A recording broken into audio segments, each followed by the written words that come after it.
Hello and welcome to Read Through the Word. Today is Saturday, March 1st, the beginning of a new month. Hopefully spring, hopefully warmer weather, especially for those of us in colder climates. It's great to be here with you today. And we're looking into the book of Numbers.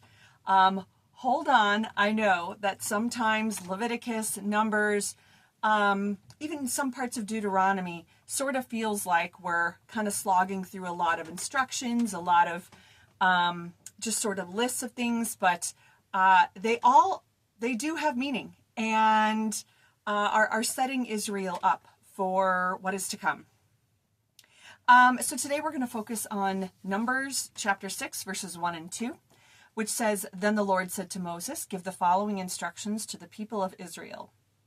If any of the people, either men or women, take the special vow of a Nazirite, setting themselves apart to the Lord in a special way." So we're just focusing on, again, there's multiple instructions throughout the reading today, but we're really focusing on the instructions and kind of the heart behind this Nazirite vow.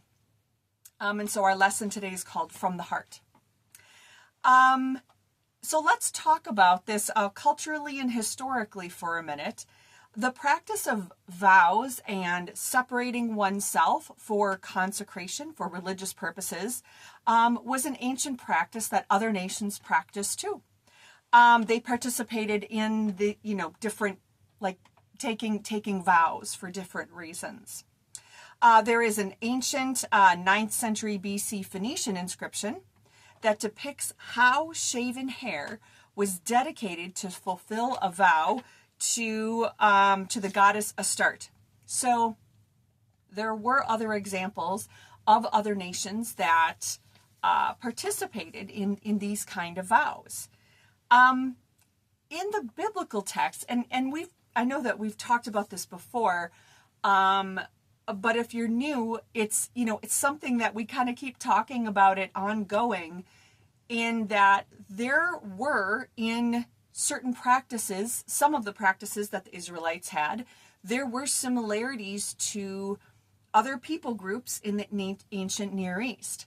But in every situation, we can see how Yahweh is really defining himself as the God above all gods and a unique and different kind of God in the way that some of these practices are enacted, the way God calls people to the Israelites to do what they're doing.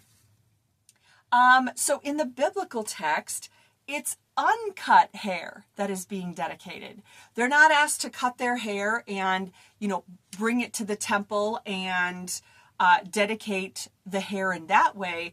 The uncut hair is the symbol of, that's kind of like the symbol of this vow that they're taking, this separation unto God for a certain reason or season or whatever it is. But it is actually their uncut hair being a symbol that they have taken this vow. So an interesting distinction. Again, uncut hair being dedicated is, according to Numbers 6, chapter 6, verse 7, the symbol of his separation to God. And it was only cut, shaved, to be specific, if the person came in contact, the person who took the vow, if they came in contact with a dead body. They believe that would have defiled the person, and at that point they would have to shave their hair off. So interesting about hair. In ancient thinking, there was shame attached to a loss of hair. Hair and blood were both kind of representations of a person's life essence. So they were very much a symbol of strength. And interestingly, we see that in 2 Samuel chapter 14, verses 25 and 26. As I was reading in my commentary about this whole thing with hair, I immediately thought of Absalom. So I looked it up, and 2 Samuel 14:25 and 26 says, "Now Absalom was praised as the most handsome man in all Israel. He was flawless from head to foot. He cut his hair only once a year, and then only because it was so heavy. When he weighed it out, it came to 5 pounds." So the writer, right, the person writing this fact is saying this is important. His hair was important. And part of his handsomeness and maybe his strength and maybe this idea of the life essence of Absalom was partly tied up in how people viewed his hair. People don't write about what's not important all the time, but it was important apparently to mention the weight of Absalom's hair and how it was thick, right? And ended up being his downfall, as we'll see when we get to that point. But very interesting about how they viewed hair, and again how the Nazirite vow, according to the Israelites in commands from God, was dealt with differently than in the pagan nations around them, and how they dealt with their hair in their own different vows. So Naziritism, this vow, could be temporary or perpetual. There's 3 people that we know of that there was a perpetual, ongoing Nazirite type vow: Samson, Samuel, and John the Baptist. The minimum period for a Nazirite vow was 30 days. And women and slaves could only take vows if it was sanctioned by by the husband or by the master. They were not free to initiate vows on their own. A series of offerings concluded the vow, as well as shaving the head and burning the hair in the same fire that was being used to burn the fellowship offering. So they brought this offering, and as it was being burned, the hair was cut and put in that same fire that was heating the offering. So it was all going back to God, right? This offering that's going up to God, the hair was cut and placed within that offering. So, it wasn't just being given to a false god or for some pagan purpose. It was the person saying, this was the symbol of my vow.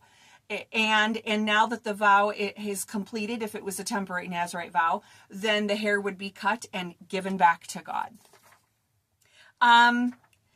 So this also made me think a little bit about one of the verses that came to my head was in the New Testament, when Jesus in Matthew 5 is saying, let your yes be yes and your no be no. And so I wanted to check if that connected with this, and it was kind of interesting. So Jesus is saying, let your yes be yes or your no be no, instead of swearing by something or someone or making an oath. And when I looked into the history and the background of that statement, I found that it is different. He wasn't talking about these Nazirite vows, and because he didn't specify it, he's talking about something different, and for another reason, which we'll get to in just a second. But it was interesting because I still saw some similarities in kind of or in what Jesus was saying.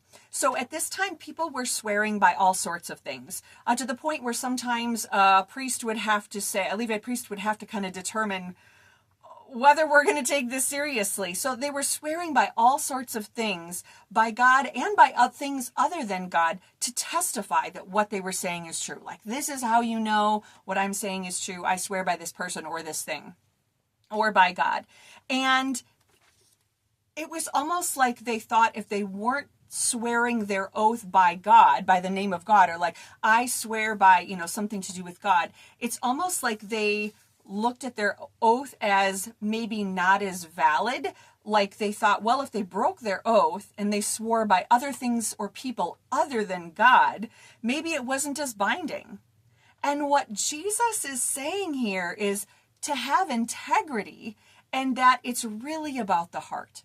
What Jesus' statement is saying here, which I can see this is the similar part to the Nazirite vow, that the ultimate reason to make an oath or about to do anything comes from the heart. And Jesus is saying, stop it. every vow you make, every oath you make, what you say should matter, and you should commit to what you're saying and commit to what you know is right and have integrity, simply because, this is your commitment to God. That our commitment to Christ should be above all what drives us to be people of integrity and to commit to what we say we'll do, or commit to our word, or commit to the kind of person that we need to be. And we don't have to swear by some, it doesn't have to be some big complicated thing. Let your yes be yes, your no be no. Now, as I said, this is not specifically talking about Nazirite vows. And so Jesus is not saying you should not do a Nazirite vow here. He's talking more about kind of what this oath situation was. But we also know that John the Baptist took a Nazirite vow. And so we know that Jesus in no way, said that that was the wrong thing to do, or said anything negative about that, or criticized that. So there's nothing wrong with the Nazirite vow. But I still think that this statement, because it really applied to everything that Jesus taught, right? Everything that Jesus taught really came down to the heart, came down to what's really going on in your heart. Not what you're doing out here, not what it looks like, but what's going on in your heart. And it should overflow through your words and your actions to something that is good, and to something that is loving and kind and Christ-like. So when we think about, if we're going to do something or say something, or how we're going to live our lives, it doesn't need to be this, dramatic statement. It's simply living a committed life from the heart. When we're living from the heart with humility, with love, with the remembrance that all we have is given to God, and all we have belongs to God, and all of our lives are, to be a continual sacrifice unto the Lord. So we can commit to things from the heart and live that commitment from within our hearts to God. Thanks for joining me here today, friends, and we'll see you next time on Read Through the Word.